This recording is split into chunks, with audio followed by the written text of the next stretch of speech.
Good day, my name is Luke, and today I will be demonstrating to you the hygiene care for a complete bed bath for the patient. I will be demonstrating that to you today. I am your nurse, Luke Joel ARLETA from Kaline Education Foundation Incorporated. And now we are going to start. So we will be needing two bath basins. Ito yun, yung two bath basins. Basta ito yung two bath basins na may pangsalo. Then we need brush, mitten, and the sphygmomanometer and the stethoscope. And we need disposable gloves. And we need the linen hamper, we need the soap with soap dispenser, and we need two bath towels and a bath blanket. And we also need gown for the patient. We can also use lotion for the patient, but that is optional. Okay.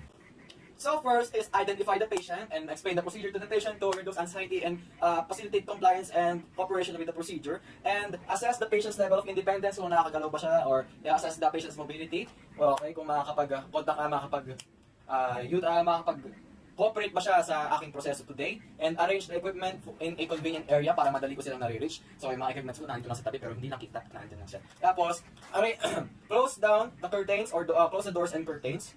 Okay, so keep the side rails up while away from the patient's bedside. So adjust the bed for comfortable working position. So yung bed po natin ngayon is hindi po siya ma-adjust kasi kahoy lang to. And ayun nga, basta adjust the patient's bed position for comfortable adjust the patient's bed for comfortable position and workable position. Okay. Now let us wash our hands and wear disposable gloves if necessary. Kahit if necessary, we will still be wearing disposable gloves. Kasi, why not?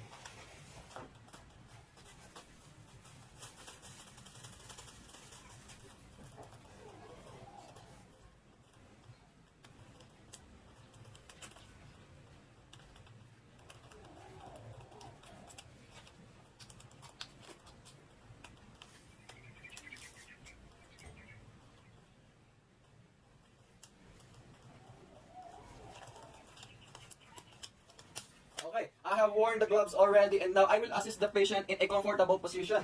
Okay, I will move my patient near to me, who is near to them, with me, to the bedside. So I will adjust the bedside rail, I will raise it up, and then I will place my hand behind my patient's neck and shoulders. So if you are doing this alone, you need to, and adjust the patient's pillow. Okay, now with the buttocks and back. And the patient's leg. Okay. Now is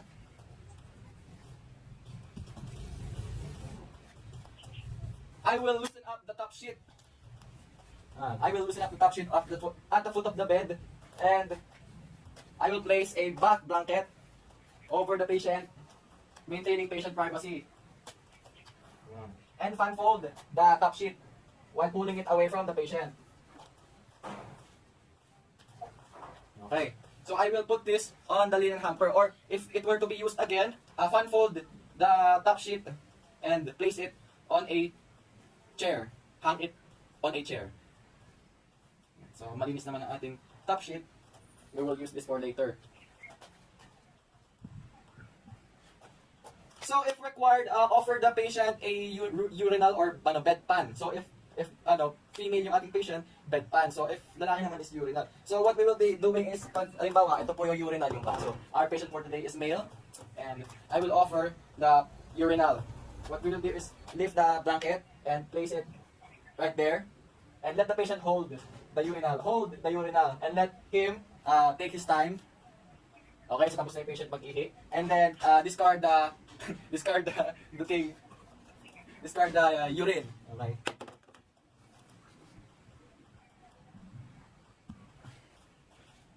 Okay, so next step is we are going to check the patient's vital signs. So, the patient's vital signs using the sphygmomanometer. Okay? So, shit.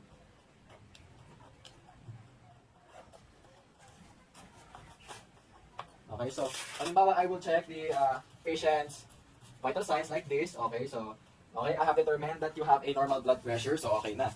Okay, using the stethoscope, I will make sure that the patient has normal normal pulse rate, and normal temperature. And assess the patient for the hair and oral hygiene.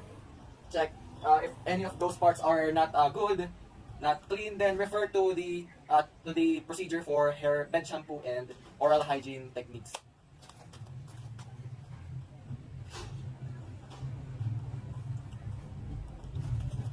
So we will begin by brushing the teeth of the patient. So I will brush the teeth like this.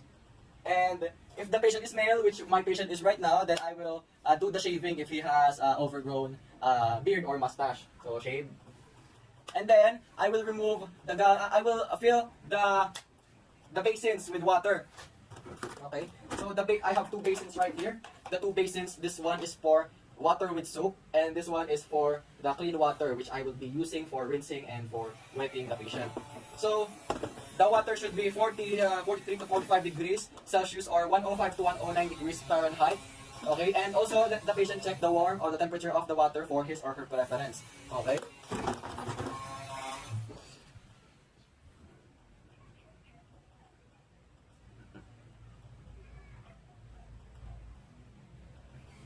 Okay, it's time to remove the patient's clothing for the patient's convenience. So if the patient's pajama or patient gown is dirty, then remove it and throw it in the linen hamper. And if there is any medical device such as intravenous tubing or fluid, then ask for help from other healthcare professionals.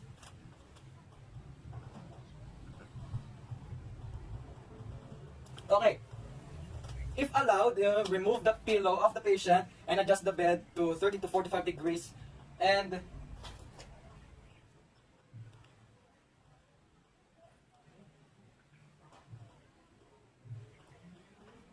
put bath towel underneath the patient's head. And so yung bed natin is wala naman siyang adjustable feature, so I will keep the pillow in place and I will place a towel underneath his head. And I will place another towel over his chest.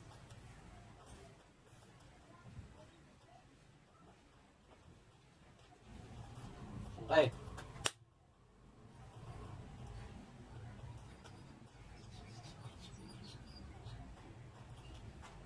Okay, next is we will be using the mitt or the mitten. So I have this mitten already. I will not be using a washcloth to form a mitten. Okay, so mitten right here to wash the patient. Okay, so wet the mitten and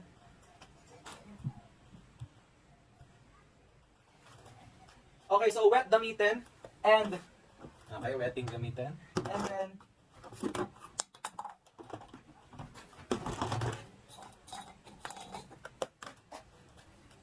so wet the mitten and I will wet it and then wring thoroughly. Pigain. Okay. So wash the eyes with water only and dry them well. And wash the face, ears, and neck with soap using S-stroke. Okay, so wash the eyes. Yan. Wash the face. Okay. Wash the neck.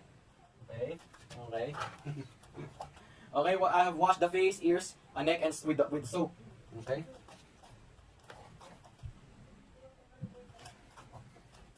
So now I will rinse the part of the face, ears, neck, and face of the patient. Nakita ba? And so kung wari, I am washing the face. I'm washing the face.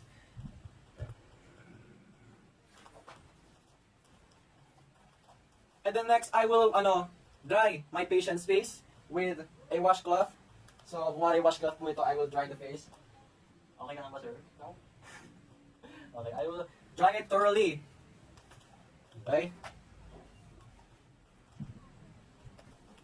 Okay, using soap and water, wash far side of the arms using long, firm strokes from distal to proximal areas. Raise and support the patient's arms above the head if applicable. Then washing axilla using the caution if there is presence of IV intravenous tubing, okay, from distal to proximal. So when we say distal to proximal, we will start from the far side to the near side of the patient. Okay, so using the soap and water, wash the far side, proximal and distal.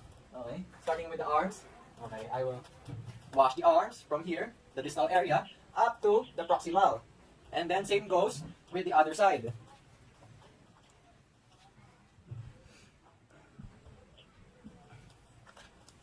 after that is we will be rinsing off the water, drying off the water from the patient's arms. Again, with the proximal and distal. Distal and proximal. Okay.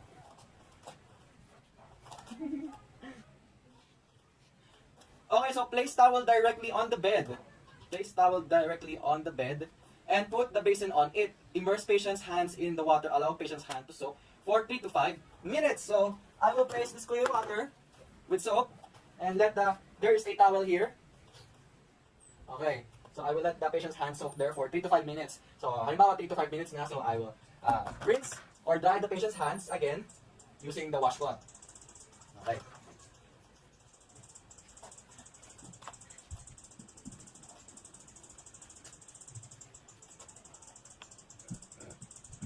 Okay, so I have assisted the patients to wash, rinse, and dry the hands, while also paying particular attention to the interdigital spaces, which is yung mga ganito, mga interdigital spaces. You need to dry those because it might harbor, because of the moisture, it might harbor microorganisms that may cause body odor.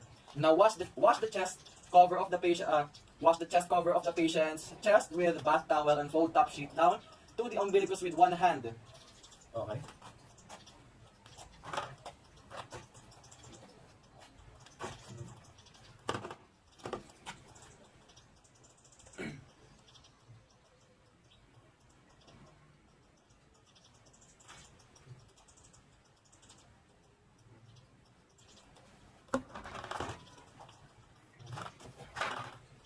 Wash chest cover patient.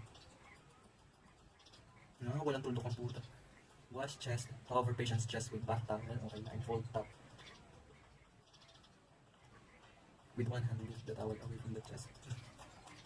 Okay, so we will wash the chest and cover the patient's chest with a bath towel. So as you can see, I have covered the chest with a bath towel. Yeah, bath towel. And then I will fold the top sheet down to the umbilicus with one hand. And with one hand, I will lift edge of towel away from the chest. Okay, down to the umbilicus. Okay, with one hand. Okay, I will remove the bath towel away from the chest. With my hand, bath the chest using circular strokes. Pabilog the strokes. Okay, so with soap and water, I will wash my patient's chest. Like this, and pag done na is we will rinse off the soap with clean water, like that, and then we will dry off the water from my patient's chest. Okay. Okay, goods.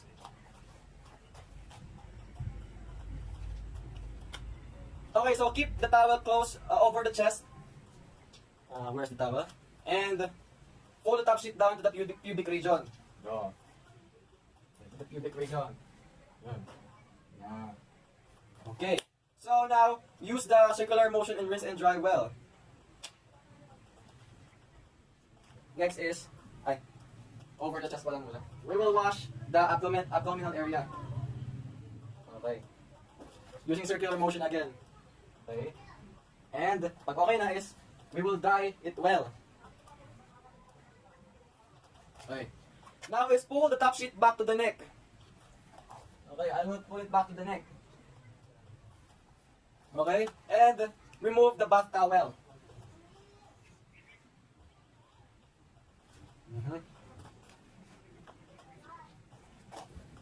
Now we will move on to washing the legs. Expose the far leg of the patient and place the bath towel lengthwise under the leg.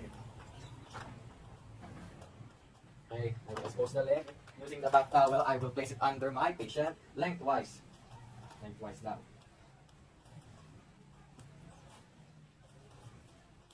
Okay, I have placed the bath towel and wash the legs using long, firm strokes, like that.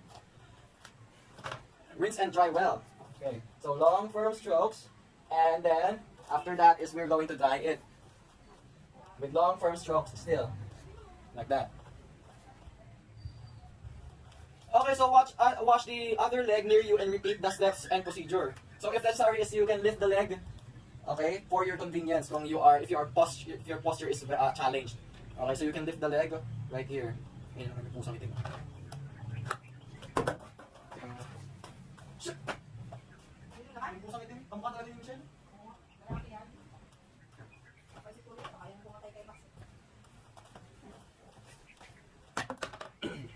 next is place the basin on the bed and allow the feet to soak for 3 to 5 minutes. So I will allow my patient's feet to soak right here. So I don't know if you can see it, right there. Yeah. So kung 3 to 5 minutes na and it is done, we need to rinse the feet. Paying attention to the digital interdigital spaces, yung pagitan ng mga toes. Okay.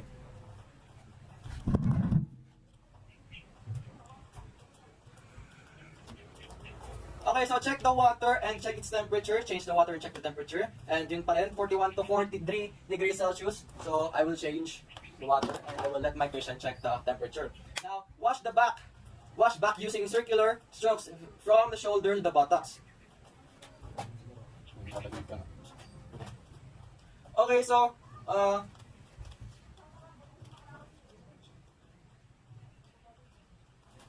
pay close attention to clean the gluteal folds and observe for any redness or skin breakdowns on the back, and also provide back rub. Okay, so sir, may I ask you to lean to your side, roll to your side right here, and using a circular motion, I will wash the back, shoulders, up the buttocks. Okay. Okay, and after that, I will rinse and dry well using the washcloth. Okay. And also provide back rub. Okay.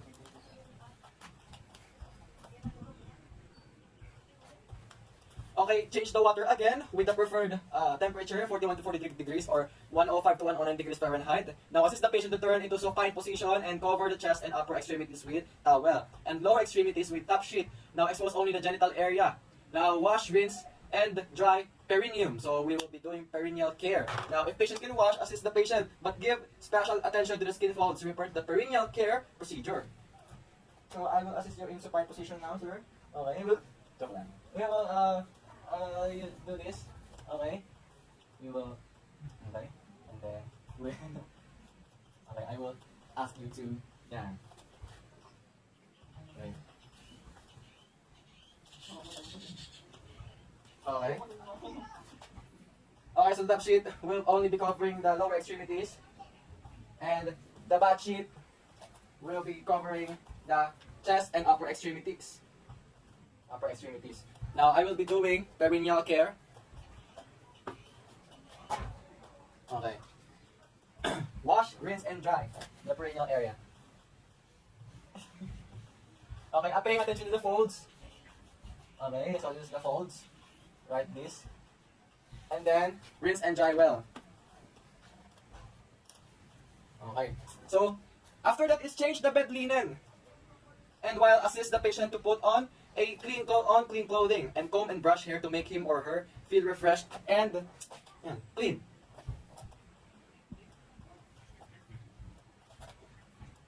So if you're going to change the bed linen, refer to the occupied bed making procedures and adjust the bed according to the patient's comfort and raise the side rails. And also clean and replace the equipment. Keep the patient's area neat and tidy, and remove the gloves and wash your hands. Remove the gloves and perform hand hygiene. So now I will assist the patient to go back in supine position. Okay. Now, I will brush his hair and change his clothing to his preference so that the client feels comfortable.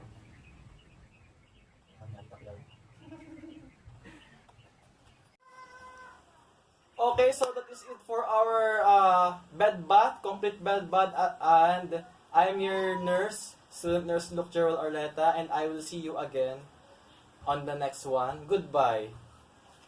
Bed bath.